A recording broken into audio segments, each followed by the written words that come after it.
Morning students.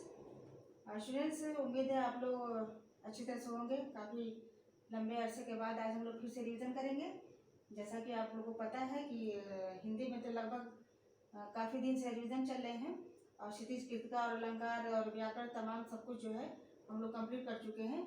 लेकिन इसके बावजूद आपके एग्ज़ाम करीब आने वाले हैं, इसलिए आज हम ग्रामर का क्वेश्चन तैयार करेंगे जिसका इम्पॉर्टेंट चैप्टर है अलंकार। तो आइए हम आज अलंकार पढ़ते हैं, इसका रिवीजन कराते हैं। तो आइए सबसे पहले देखते हैं अलंकार की परिभाषा। जैसा कि आपको पहले पता ही है कि अलंकार का मतलब क्या होता है। अलंकार का मतलब होता है गहना होता है, आभूषण होता है। तो जिस तरह से हम मनुष्य आभूषण को पहन करके अपने को सुंदर और अच्छा दिखने की कोशिश करते हैं, उसी तरह से शब्द और अर्थ में सौंदर्य उत्पन्न करने वाले तत्वों को अलंकार कहते हैं। राइट। अब देखिए इसके कितने भेद होते हैं। इनके दो भेद होते हैं। पहला है शब्द अलंकार, दूसरा है अर्थालंकार।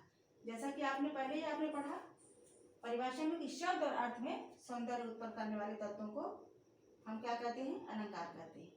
तो आइए सबसे पहले हम पहला शब्द अलंकार है, शब्द अलंकार को पढ़ते हैं।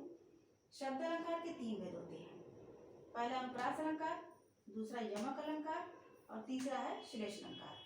तीनों बहुत इंपॉर्टेंट है, ध्यान से देखिए। सबसे पहले हम देखते हैं अनुप्रास अलंकार को। तो स्टूडेंट्स, अनुप्रास अलंकार में आइए हम सबसे पहले इसकी परिभाषा देखते हैं।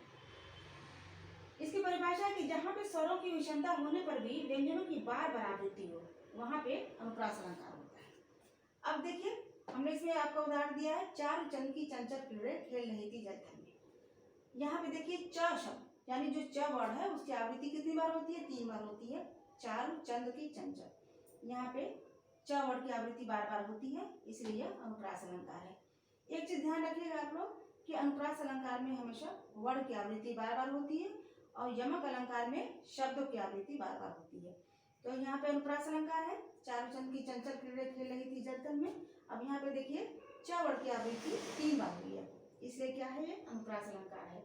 इसी तरह से आप लोग दूसरा अगर देखेंगे इसका एग्जाम्पल, तो तरनी तरुजा चट तमाल तरुआ पहुँचा, यहाँ पे त वर्णों की आवृत्ति बार बार हुई है। और अगला उदाहरण देखेंगे, कितनी करुणा कितने संदेश, यहाँ पे क वर्ण की आवृत्ति बार बार हुई है। और इसी तरह से है नेक्स्ट है कि रघुपति राघव राजा राम, यहाँ पे र वर्ण की आवृत्ति बार बार हुई है। तो स्टूडेंट्स, एक बात हम आपको खास तौर से ये कहना चाहेंगे कि ऐसा उदाहरण जो आपको इजी वे में याद हो जाए और आप लिख लें, उसी को आप याद करिएगा। आप ऐसा जबरदस्ती कोई बहुत टफ या कोई बहुत लंबा चौड़ा मत याद करेंगे, ताकि आप एग्जाम्पल लिखना होगा जब, तो उसमें जो है मात्राओं की मिस्टेक कर देंगे, कंप्लीट लिख नहीं पाएंगे, इससे आपका नंबर भी कर सकते हैं। इसलिए जो आपको लगे कि ये उदाहरण इजी है और आप लिख सकते हैं, उसे पूरी तरह से कंप्लीट आप उसे लर्न कर लेंगे। ठीक है। अब आइए देखते हैं हम दूसरा यमक अलंकार। हम यमक अलंकार की सबसे पहले परिभाषा पढ़ते हैं। तो यमक अलंकार, अभी आपने उसमें क्या पढ़ा, अनुप्रास में वर्णों की आवृत्ति बार बार होती है और यमक अलंकार में शब्दों की आवृत्ति, जहाँ एक ही शब्द की बार बार आवृत्ति हो किंतु उसका अर्थ क्या होता है, भिन्न होता है यानी अलग होता है, वहां पे यमक अलंकार होता है। अब देखिए मैंने एग्जाम्पल दिया आगे कि 3 बेर खाती थी, ये 3 बेर खाती है। अब यहाँ पे स्टूडेंट देखिए, यहाँ पे बेर जो दिया हो शब्द, यहाँ बेर का मतलब क्या हुआ, 2 बार, यहाँ यानी एक बेर का मतलब फल, बेर जो होता है फल होता है, और एक बेर का मतलब होता है टाइम यानी समय। तो यहाँ पे दोनों का अर्थ अलग अलग आया हुआ है, इसलिए 3 बेर खाती थी वो 3 बेर, यानी एक टाइमिंग को दिया हुआ और एक दिया फल के बारे में। अब इसका अगला एग्जाम्पल कोई दूसरा लेना चाहेंगे, तो काली घटा का घमंड घटा है, यहाँ पे घटा जो है, घटा 2 बार आया है, दोनों का अर्थ अलग अलग है। एक घटा क्या होता है, एक घटा होता है घट जाना, छोटा हो जाना, और एक होता है बादल, जैसे घटा छा गई है यानी जो बादल का घटा छा गई है। इसी तरह से माला फेरे जो है फिरा नमन का फेर, यहाँ पे फेर वर्ड का 2 अर्थ दिया हुआ है, तो इसको हम कहेंगे यमक अलंकार। अब देखिए अब हम पढ़ते हैं श्लेष अलंकार। यहाँ पे श्लेष अलंकार का मतलब ही होता है कि चिपकना, श्लेष का ही मतलब होता है कि चिपक जाना।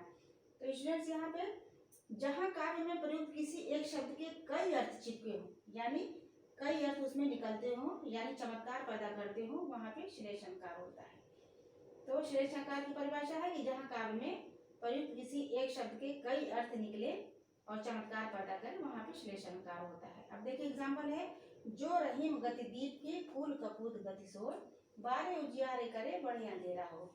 अब देखिए इसका अर्थ है कि जो हालत दीपक की होती है वही हालत एक कुली यानी अच्छे घर के जो कपूत होते हैं उनकी होती है। क्योंकि दीपक यहाँ पे देखिए बारे का एक होता है जलाना और दूसरा होता है बचपन। तो दीपक के जलाने पर क्या होता है, प्रकाश होता है। उसी तरह से जो बालक होता है वो बचपन में क्या होता है, बहुत खुशियाँ देता है, बहुत अच्छा लगता है। किंतु अब यहाँ पे देखिए बढ़े का द्वार दिया है। दीपक के बढ़े यानी बढ़े का अर्थ होता है बुझने पर अंधेरा हो जाता है। उसी तरह से जो कपूत होता है उसके बड़े होने पर यानी बड़ा होने पे क्या होता है, खानदान में या कुल में अंधेरा हो जाता है, यानी वो बदनाम कर देता है पूरे खानदान को। तो ये होता है श्लेष अलंकार, जहाँ पे कई कई अर्थ छिपे होते हैं। तो स्टूडेंट्स ये हुआ आपका शब्द अलंकार के 3 भेद, अनुप्रास अलंकार, यमक अलंकार और श्लेष अलंकार, जो इसके उदाहरण भी हैं। और आपके इसको अच्छी तरह से आप पढ़ करके इसका एक एक उदाहरण जरूर से आप लर्न कर लीजिएगा, ताकि एग्जाम में परेशान न हो। और आपका होल कोर्स एनुअल एग्जाम में होल कोर्स आएगा, इसलिए क्षितिज और ग्रामर और ये कृतिका तीनों को ध्यान से पढ़ लीजिएगा। जहाँ भी कोई आपको डाउट हो, परेशानी हो, वहाँ पे आप तुरंत कांटेक्ट करें, मैसेज करें और अपना डाउट जो है क्लियर करें। Thank you.